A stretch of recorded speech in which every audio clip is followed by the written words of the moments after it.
का संस्थापक कौन था? तब विजयालय। चोल राज का वास्तविक संस्थापक कौन था? तो परांतर प्रथम। चलिए आगे पढ़िए। परांतर प्रथम को किसने तक्षकोलम के युद्ध में हराया था? ठीक है, कृष्ण तृतीय ने। कृष्ण तृतीय ने। ठीक है, आगे पढ़िए। राजराज प्रथम को कौन सी मंदिर की स्थापना किया जो शिव के संबंधित था? राजराजेश्वर मंदिर, जिसे बृहदेश्वर मंदिर भी कहा है। हाँ, राजराजेश्वर मंदिर, जिसे बृहदेश्वर मंदिर भी कहा जाता है। चलिए आगे पढ़िए।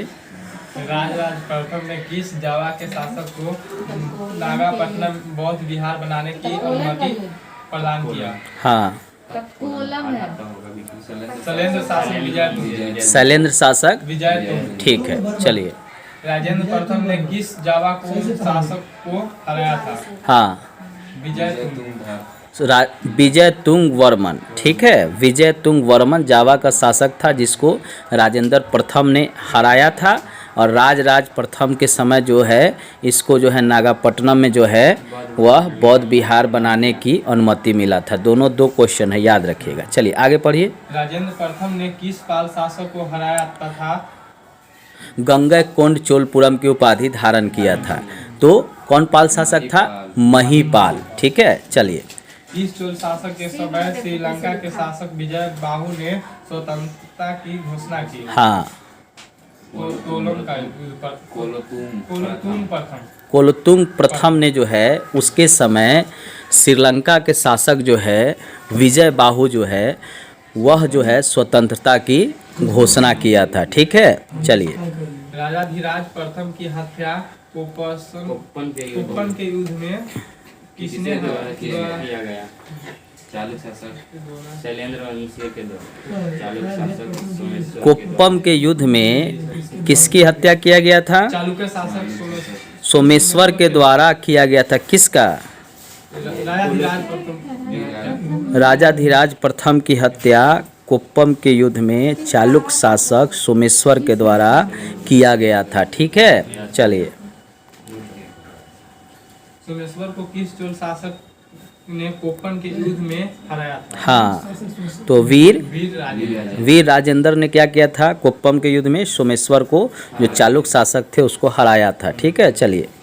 किस चोल शासक के समय चीन में राजदूत भेजा गया था? हाँ, किस चोल शासक के समय चीन में राजदूत भेजा गया था? किसके समय भेजा गया था? कोलोतुंग प्रथम के। देखो, कोलोतुंग प्रथम और कोलोतुंग द्वितीय दूगो है, तो एगो के समय में चीन में राजदूत भेजा जाता है कोलोतुंग प्रथम के समय में, और इसी के समय में क्या करता है श्रीलंका का शासक विजय बाहु जो है स्वतंत्रता की घोषणा करता है। और इसके बाद जो कोलोतुंग द्वितीय बनता है उसके समय में गोविंद राज की मूर्ति को उठाकर, जिसको विष्णु का कहा जाता है, उसको समुद्र में फेंकवा दिया जाता है। क्योंकि चोल शासक किसके भक्त थे? शिव के, शैव के भक्त थे। इसीलिए क्या करते हैं कि वह उठा के जो है इसको क्या करते हैं? फेंकवा देते हैं। ठीक है, बाद में जो है इसी मूर्ति को किसके द्वारा स्थापित किया जाता है? किसके द्वारा लिखवाए हैं ना अभी? रामानुजाचार्य। ठीक है, रामानुजाचार्य। पहले जो था यह कहाँ स्थापित था? यह मंदिर कहाँ स्थापित था? पहले चिदम्बरम मंदिर में। तो वहाँ से कोलोतुंग द्वितीय उठा के गोविंद राज की मूर्ति को समुद्र में फेंकवा देता है। तो उसके बाद रामानुजाचार्य जो है वह गोविंद राज की मूर्ति को जो है फिर से उठा के तिरुपति में स्थापित करते हैं, चिदम्बरम मंदिर में नहीं।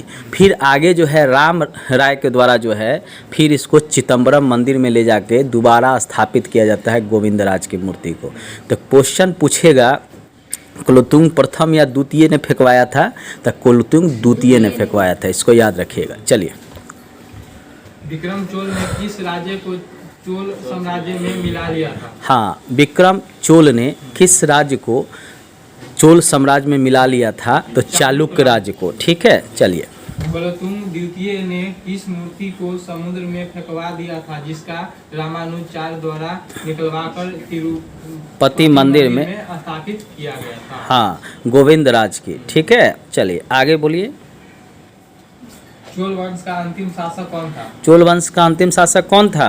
राजेंद्र तृतीय। राजेंद्र तृतीय। ठीक है, चलिए आगे। चोलों पर अंतिम रूप से अधिकार किसने किया? हाँ, तो चोलों पर अंतिम रूप से अधिकार किसने किया? तो पांड्य ने। ठीक है, चलिए। चोलों की राजधानी कहाँ थी? चोलों की राजधानी कहाँ थी? मेरू, तंजौर, पहला है उरयूर है, ठीक है, दूसरा है तंजौर है, और तीसरा है गंगैकोंड चोलपुरम। 3 गो राजधानी था, जिसमें ज़्यादातर जो है तंजौर उनकी राजधानी रहा है। अलग अलग शासक के समय यह राजधानी जो है चेंज होते रहा है। ठीक है, चलिए। प्रांतों को चोलों काल में क्या कहा जाता? प्रांतों को चोलों के काल में क्या कहा जाता था? तो मंडल कहा जाता था। जिला को चोलों के काल में क्या कहा जाता था?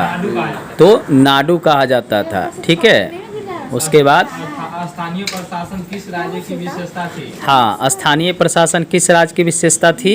तो चोलो राज्य की विशेषता थी। ठीक है, आगे पढ़िए। ग्राम प्रशासन इसके समय में विकसित अवस्था में थी? ग्राम प्रशासन किसके समय विकसित अवस्था में थी? तो चोलों के समय में थी। ठीक है, चलिए आगे पढ़िए। स्थानीय प्रशासन, ग्राम प्रशासन चोलों की विशेषता थी।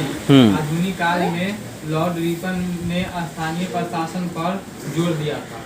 देखिए, रुक जाइए। देखिए, अगर पूछे कि प्राचीन काल में या मध्यकाल में स्थानीय प्रशासन किसके समय विकसित अवस्था में था? तो चोलों के समय। ब्रिटिश काल में गवर्नर जनरल थे आपका लॉर्ड रिपन, उन्होंने स्थानीय प्रशासन पर जोर दिया था। उसके बाद जो है, अगर संविधान लिखा गया तो भाग 4 के तहत नीति निर्देशक तत्व में जो है वह आर्टिकल 40 में, अनुच्छेद 40 में जो है ग्राम प्रशासन के बारे में, यानी गांव के जो है किस तरह से कार्य होगा वहां पर, उसके बारे में वर्णन किया गया है। तो अलग अलग समय में ये पूछेगा, क्योंकि संविधान जब निर्माण हो रहा था तो गांव के प्रशासन, नगर के प्रशासन पर ध्यान दिया जा रहा था, तो चोलों से ही ये एडॉप्ट किया गया और भारतीय संविधान में जो है इसको लिखा गया था। ठीक है, चलिए आगे बढ़िए। अनुच्छेद 40 में ग्राम प्रशासन के बारे में वर्णन किया गया है। यह हाँ, लिखिए। सुनने के लिए। हाँ यह भारत में 4 के भाग 4 के तहत। हाँ, वो तो बता दिए। आगे चलिए।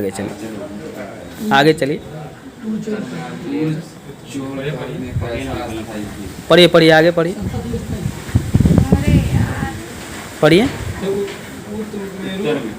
उत्मेरू अभिलेख, उत्मेरूर अभिलेख में जो है स्थानीय प्रशासन के बारे में वर्णन किया। उत्मेरू अभिलेख किस चोल शासक के द्वारा लिखवाया गया था? तो परांतर प्रथम के द्वारा उत्मेरू अभिलेख लिखवाया गया है, जिसमें चोल के स्थानीय प्रशासन के बारे में वर्णन किया गया है। सभा, समिति, ठीक है ना, था ना जी।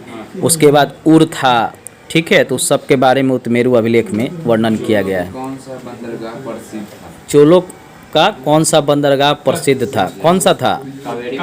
कावेरी पत्तनम। ठीक है, खत्म हो गया। चलिए, बहुत अच्छा।